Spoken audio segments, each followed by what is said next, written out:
Alors, dernière vidéo, the last, but not the least, pour les quatrièmes, avant les vacances. Donc, du coup, vous devez donc faire ces 4 exercices. Donc, les premiers sont vraiment des exercices d'application simple, d'écriture scientifique. On vous propose la taille d'un acaria, qui est d'environ de 0,000125 mètres. Et donc, du coup, l'objectif, c'est de donner l'écriture scientifique de ce nombre. Donc, l'écriture scientifique de ce nombre, je reprends le premier chiffre qui n'est pas nul, c'est 1. Et donc, du coup, c'est 1,25 multiplié par. Et donc, du coup, si je place la virgule ici, ça veut dire que 0,000125 va être égal à 1,25. Pour passer de là à là, ça signifie que la virgule aura été décalée de 4 rangs vers la gauche, donc 10 puissance moins 4. Je rappelle que l'exposant négatif, ce n'est pas mathématique, mais pour les écritures scientifiques, ça commence par 0, quelque chose. C'est quelque chose de très petit, comme la taille de l'acaria par exemple. Ensuite, on vous propose donc un nombre d'habitants. Donc, dans une commune, non, c'est en France, pardon, et la population est estimée à 66 627 602 habitants. Objectif, donner du coup l'écriture scientifique. Donc pour ça, le premier chiffre non nul, c'est le 6. Donc ça fait 6,6627602 multiplié par 10 puissance. Si la virgule est ici et que je veux la faire passer là, au final, ça veut dire que je la décale de combien de rangs vers la droite? 1, 2, 3, 4, 5, 6, 7, donc 10 puissance 7. Donc l'écriture scientifique de 66 627 602 est égale à 6,6, je ne sais plus trop combien, fois surtout 10 puissance 7 qui donne l'ordre de grandeur. Au passage, l'ordre de grandeur ici comme là, 10 puissance 7, 10 puissance 6, il faut savoir que c'est 1 million. 10 puissance 7, c'est donc 10 millions, donc 66 millions, c'est bien 6 fois 10 millions. Ici, 10 puissance moins 4, c'est l'ordre de 10 millièmes. Ici, c'est le premier chiffre non nul, il est en position 4, c'est-à-dire de l'ordre du 10 millième. Voilà pour ces deux exercices relativement courts et relativement simples, mais dont il faut maîtriser. Les suivants vont être un peu plus calculatoires, puisque vous allez devoir transformer en écriture scientifique 6 nombres ici, et ici transformer en écriture scientifique 2 nombres pour pouvoir notamment les comparer. Ah non, ce n'était pas proposé, mais je vais vous demander quand même de les comparer. Et ensuite, de pouvoir calculer avec. Donc ça, revoir un petit peu les propriétés, comme on l'a vu dans le cahier de cours. Donc ici, A, B, C, D, E, F, donc vous devez donner la notation scientifique. Donc pour donner la notation scientifique, qu'est-ce qu'on va faire? On va s'occuper, dans un premier temps, de la partie décimale, qui est ici. La puissance de 10 qu'il y a avec, elle ira après, avec le résultat. Donc par exemple, pour le A, c'est 0,00028 fois 10 puissance moins 3. Le fois 10 puissance moins 3, je le garde pour la fin, je le garde au chaud. Et ici, le 0,00028, je le dois transformer en écriture scientifique. Le premier chiffre non nul, c'est 2. Donc sa partie décimale avec un chiffre avant la virgule, c'est 2,8. Le 2 est en quatrième position après la virgule, donc ça fait 2 fois 2,8 fois 10 puissance moins 4. Autrement dit, si je mets une virgule ici, pour passer à 2,8, enfin de 2,8 à ici, j'ai bien du coup décalé la virgule de 4 rangs vers la gauche. Ensuite, une fois que j'ai écrit ça, je peux mettre les deux puissances de 10 ensemble. Multiplication de puissance de 10, de toute façon, on va faire que ça dans cet exercice, c'est addition des exposants. Donc ça fait 2,8 fois 10 puissance moins 4 plus moins 3. Et moins 4 plus moins 3, j'espère que vous ne ferez pas l'erreur, ça fait évidemment 10 puissance moins 7. Voilà pour l'écriture scientifique. Pour le B, de la même façon, 1789, c'est une petite date historique, multiplié par 10 puissance moins 2, c'est égal à... Alors, je vous l'ai dit dans le cours, je le redis maintenant parce que j'y pense. Évidemment, vous pourriez calculer 1789 fois 10 puissance moins 2 et ensuite le transformer en écriture scientifique parce que les exposants de la puissance de 10 sont petits. Mais ce n'est vraiment pas l'objectif parce que si je vous mets un fois 10 puissance moins 28, vous ne pourrez pas. Donc ici, je transforme 1789 en écriture scientifique et je rassemble ensuite les puissances de 10. Donc 1789, sa partie décimale c'est 1,789 et multiplié par 10 puissance 3. multiplier le tout par 10 puissance moins 2. Je mets ensuite les 2 puissance de 10 ensemble, ça fait 1,789, multiplié par 10 puissance 3 plus moins 2, ça fait 1,789, multiplié par 10 puissance 1, ou par 10 tout court. Ensuite, le C, 10 235 multiplié par 10 puissance 5. Pour faire ce calcul, donc encore une fois, ça en écriture scientifique que je combinerai avec la puissance de 10 puissance 5 par la suite. Donc 10 235, c'est 1,0235 multiplié par 10 puissance, et donc du coup 10 puissance 4. Donc ça, au fur et à mesure, je vais aller de plus en plus vite, c'est un travail mental à faire. Vous devez être capable sur un seul nombre, très rapidement, de me donner son écriture scientifique. Et ensuite, je combine les 2 puissances de 10, donc ça fait 1,0235 multiplié par 10 puissance 4 plus 5, c'est-à-dire 10 puissance 9.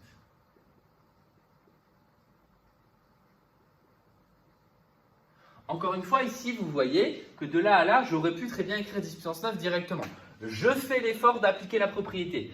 Pour moi, ce qui est important, c'est de savoir si vous êtes capable d'appliquer la bonne propriété. Il y en a que 3, et des fois, comme vous êtes un peu déboulé, vous les confondez, ces propriétés. Donc, du coup, cette étape-là, si je me force à l'écrire, vous devez l'écrire également. C'est-à-dire, moi, c'est la vérification que vous connaissez votre propriété. Ensuite, 0,57 représente fois 10 puissance 4. Donc, 0,57, je transforme en écriture scientifique, ça fait 5,7 multiplié par, donc ça sera une puissance de 10 que je vais écrire, et je n'oublie pas la 10 puissance 4. Donc 5,7 pour passer à 0,57, c'est 10 puissance moins 1. Je vous rappelle qu'on a 0, quelque chose. On décale d'un rang la virgule vers la gauche. Et donc du coup, ça fait 5,7. Je mets les 2 puissances de 10 ensemble, ça fait une addition. Moins 1 plus 4, ça fait 5,7 multiplié par 10 puissance 3. Donc je le répète, oui, parce que la question là, elle serait tombée en classe, on est obligé d'écrire cette étape. Ensuite, le calcul E, je vais le faire ici, ça fait 756 fois 10 puissance 4. Le 10 puissance 4, je le réécris. Le 756, je le transforme en 7,56 pour la partie décimale. Et c'est 7,56 multiplié par 10 puissance 2. Le 10 puissance 2 et le 10 puissance 4 ils vont très bien ensemble puisqu'ils vont donner 7,56 fois 10 puissance 2 plus 4, c'est-à-dire 7,56 fois 10 puissance 6. Et enfin le F. Pour le calcul F, 54,3 fois 10 puissance moins 3. 54,3 en écriture scientifique, ça fait 5,43 fois 10 puissance du coup 1. J'oublie pas le 10 puissance moins 3. Le 10 puissance 1 et le 10 puissance moins 3 ensemble, ça va donner 5,43 multiplié par 10 puissance 1 plus moins 3, c'est-à-dire 5,43 multiplié par 10 puissance 2. Voilà pour cet exercice qui est un cran au-dessus de celui juste avant, puisque vous deviez transformer donc, des nombres en écriture scientifique et ensuite les combiner avec des puissances de 10 déjà existantes dans le calcul. Pour le 67, vous allez devoir donner l'écriture scientifique de deux nombres qui vous sont donnés. Donc ça, clairement, il n'y a même pas de calcul avec des puissances de 10, donc c'est facile. Et ensuite, donner un ordre de grandeur de m fois n, puis de m sur n. L'ordre de grandeur, c'est au final juste donner la puissance de 10 qui correspond. C'est-à-dire que c'est l'ordre de grandeur, c'est ce que j'ai dit souvent oralement, c'est juste savoir c'est 10 puissance combien. La partie décimale, au final, on s'en fout. Encore une fois, je vous ai dit que ça soit 2 millions ou 3 millions, ça ne change pas grand-chose, ça reste grand. Que ça soit 2 millionièmes ou 3 millionièmes, c'est très petit, ça ne change pas grand-chose. Donc, donner un ordre de grandeur, c'est juste donner la puissance de 10. Donc ici, j'efface.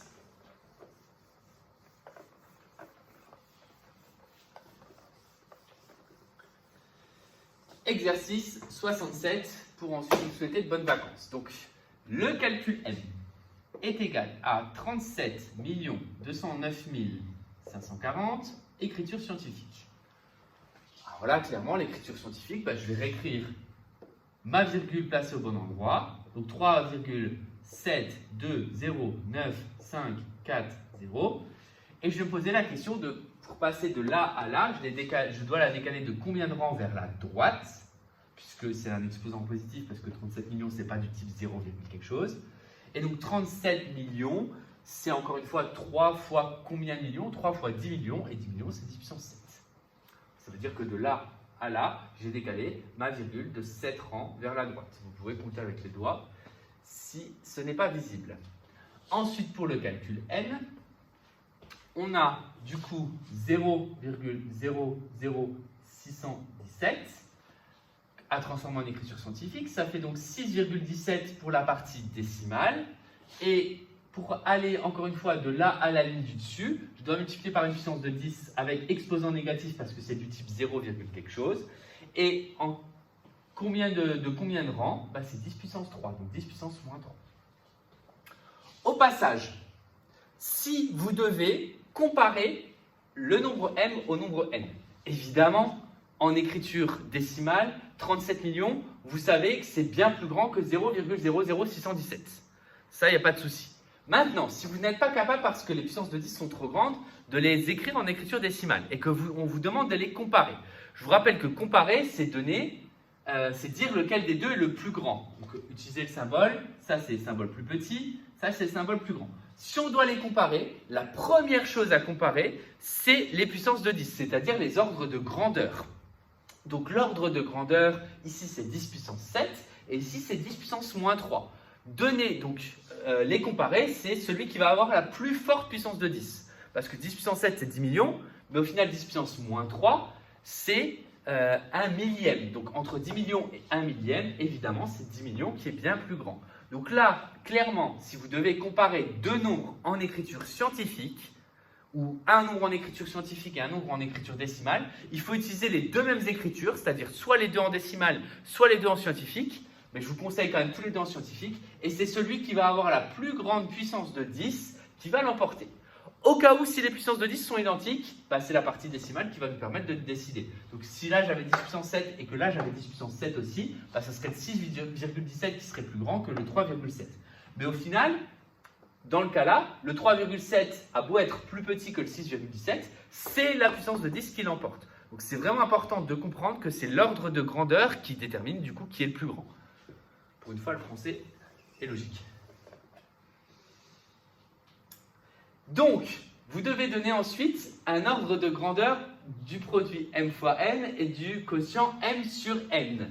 Donc, le produit m fois n. Un ordre de grandeur, au final, c'est juste s'occuper des puissances de 10.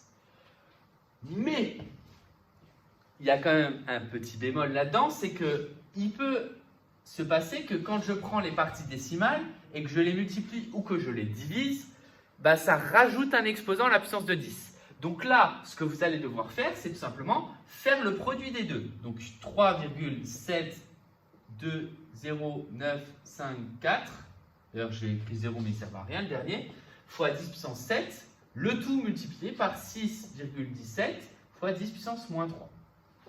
Donc l'ordre de grandeur, je pourrais me dire, je prends les deux puissances de 10, je les multiplie. Mais, si je fais 6 fois 3, qu'est-ce qui se passe?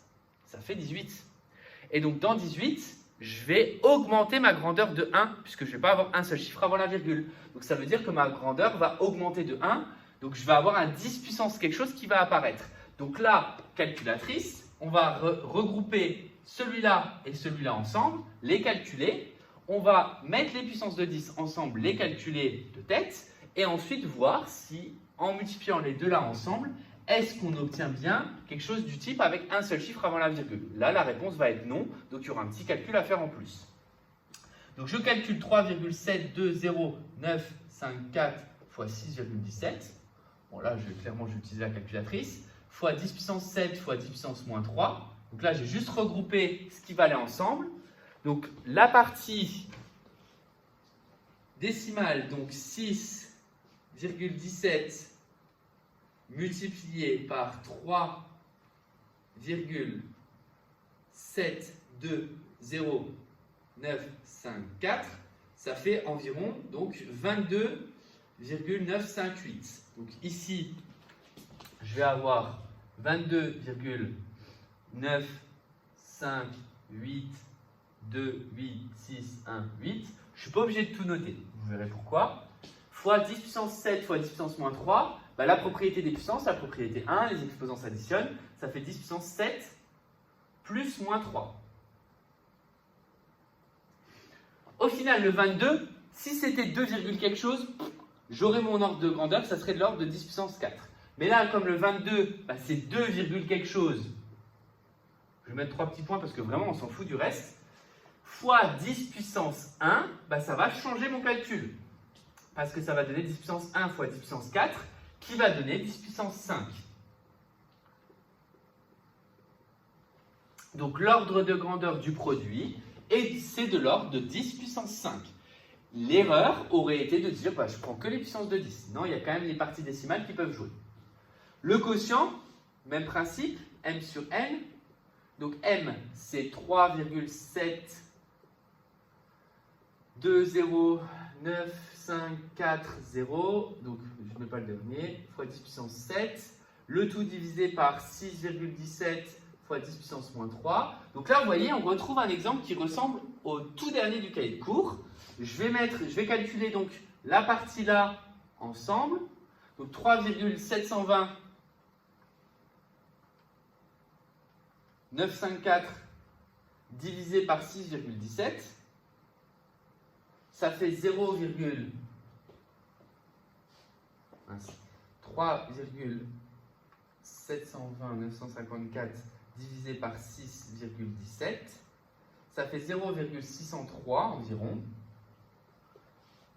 fois, et la propriété des puissances de 10, c'est un quotient, donc c'est 10 puissance 7 moins, puisque c'est un quotient, moins 3. Donc ça va donner 0,603 fois 10 puissance 10. Est-ce que c'est l'ordre de grandeur? Non, parce que j'ai 0, quelque chose. Pour avoir l'ordre de grandeur, il me faut du coup la partie décimale avec un seul chiffre, mais qui n'est pas égal à 0. Donc 6,03, donc 3 petits points, donc environ, fois 10 puissance moins 1 fois 10 puissance 10, ce qui veut dire, ça fait 6,03 fois 10 puissance moins 1 plus 10, donc 10 puissance 9. Et donc l'ordre de grandeur ici, c'est de l'ordre du milliard, donc 10 puissance 9. L'ordre de grandeur ici, c'est l'ordre de 100 000. Si je dois comparer les deux, bah, le plus grand, évidemment, c'est le milliard. Donc la puissance de 10 ici, c'est 9. La puissance de 10 ici, c'est 5. Donc si vous deviez comparer le produit et le quotient, c'est le quotient qui est plus grand. Voilà, il me reste juste à vous souhaiter du coup de bonnes vacances, de bien travailler et reprendre tout ce que vous aviez à faire sur les puissances. Et je vous retrouve sur ma chaîne avec plein d'abonnés à la rentrée.